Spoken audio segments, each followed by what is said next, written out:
اپنے دن کا آغاز صدقہ دینے سے شروع کرو۔ اس دن تمہاری کوئی بھی دعا رد نہیں کی جائے گی۔ جنہیں یقین ہو مقدر لکھنے والے پہ، وہ انجام سے گھبرایا نہیں کرتے۔ کون سیکھا ہے صرف باتوں سے، سب کو ایک حادثہ ضروری ہے۔ تھوڑی سی تھکاوٹ کے لیے نماز نہ چھوڑو۔ اے مومن، ان سے کچھ سیکھ جنہوں نے جسم پر خنجر ہوتے ہوئے بھی آخری سجدہ نہیں چھوڑا۔ جس نے رب کے لیے جھکنا سیکھ لیا وہی علم والا ہے، کیونکہ علم کی پہچان عاجزی ہے اور جاہل کی پہچان تکبر ہے۔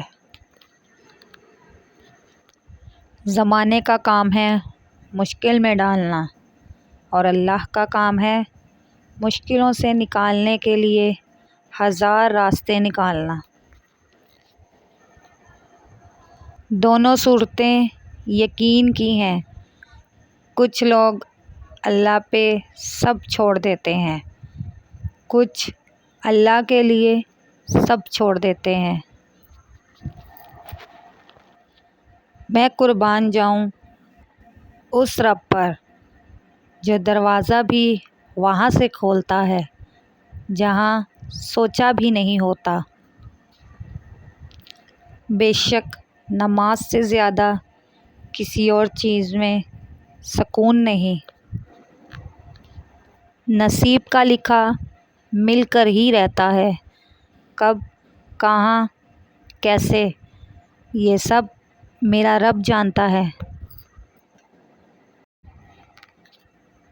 بہت مضبوط ہوں میں، یہ صرف دنیا جانتی ہے۔ بہت کمزور ہوں میں، یہ صرف میرا اللہ جانتا ہے۔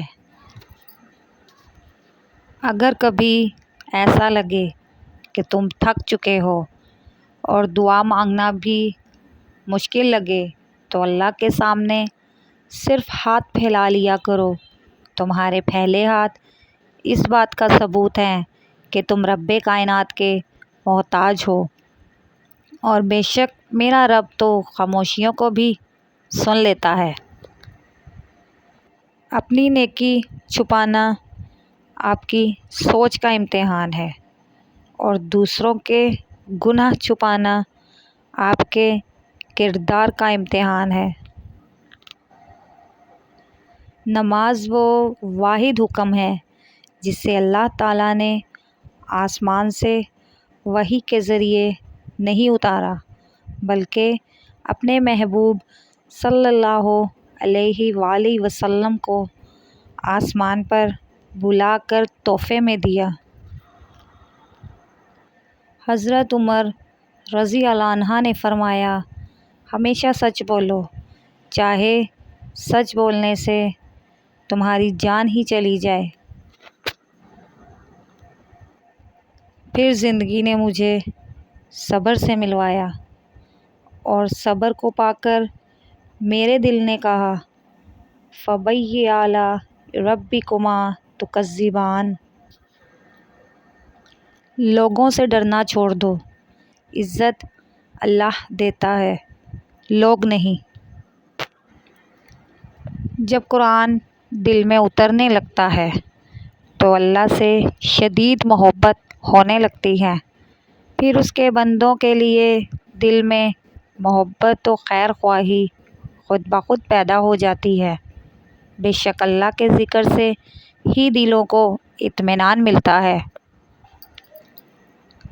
بہترین لوگ بہترین نیت رکھتے ہیں، جس کی وجہ سے اللہ تعالیٰ ان کے تمام کاموں کو سنوار دیتا ہے، اور جس کام کو رب سنوار دے اسے کوئی بندہ کیسے بگاڑ سکتا ہے۔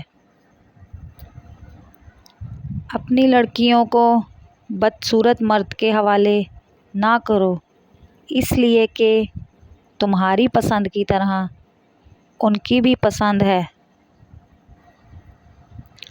حالات اگر برے ہوں تو یقین رکھنا چاہیے، کیونکہ خدا جب کچھ لیتا ہے تو اس سے بڑھ کر نوازتا ہے۔ کتنا حسین ہوتا ہے نا وہ لمحہ جب ہم سجدے میں آنسو بہا کر اپنے رب سے کچھ مانگیں اور وہ ہمیں کچھ دیر بعد ہی اس چیز سے نواز دے۔ جو تم سے نہیں ہو رہا اسے اللہ کے حوالے کر دو، پھر دیکھو کیا ہوتا ہے۔ اللہ اسی کو وسیلہ بنا دے گا جو تمہاری راہ میں رکاوٹ ہے۔